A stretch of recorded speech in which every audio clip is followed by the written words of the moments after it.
নমস্কার সবাইকে। আজকে আমি আমার মা আর মোহিত মিলে চলে যাচ্ছি। কোথায় যাচ্ছি সেটা পুরো ভিডিও দেখুন। তো প্রথমেই আমরা একটা টুকটুকি নিয়ে নিলাম, সেটাতে করে আমরা বাজারে চলে গেলাম। এখানে গিয়ে দেখুন অনেক ধরনের ফল রয়েছে।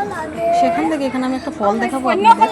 আমি দেখেছি এই ফলটা, আপনারা কমেন্টে বলবেন ফলটা।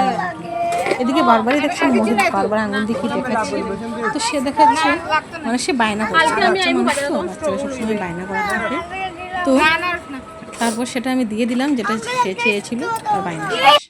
এবার দেখুন এই ফলটার কথাই বলছিলাম, যে এই ফলটা আমি দেখেছি অনেকবারই, যে নিচে দেখিয়েছিলাম, কিন্তু আমি এটার নাম জানি। তো এখান থেকে ফল, ধূপকাঠি, মোমবাতি সব নিয়ে নিলাম, নিয়ে আর একটা অটো করে আমরা চলে গেলাম মানে যে জায়গার উদ্দেশ্যে আমরা আজকে বেরিয়েছি সেখানে।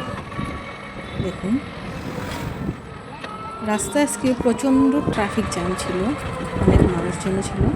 তো আমরা পৌঁছে গেলাম যে জায়গাটায় আমরা যাব, সেই জায়গা পর্যন্ত আমরা এসে গেলাম। এই যে ট্রাফিক জ্যামটা যে বললাম, লাইনটা লেগেছে। তো সেখান থেকে আমরা ডিরেক্ট চলে আসলাম নদীতে। ছট পূজার জন্য আজকে আমরা বেরিয়েছিলাম। তো আমার একটা মানুষ ছিল যে আমিও একবার ছট পূজাতে এসে ছট মায়ের নামে কিছু ফল টল দেবো, একটু ধূপকাঠি মোমবাতি দেবো। তো সেগুলো নিয়ে আমরা ডিরেক্ট চলে এলাম নদীতে।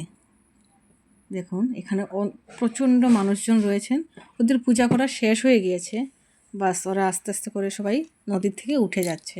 তখন আমি এখানে একজনকে ধরে আমার আনা ফল টল সব কিছু দিয়ে দিলাম, দিয়ে আমি নদীতে গিয়ে একটু ডুব দিয়ে উপরে চলে আসলাম। এসে এখানে ধূপকাঠি মোমবাতি জ্বালিয়ে দিয়ে ছট মাকে একটা নমস্কার করে নিলাম আমি আর মোহিত মিলে।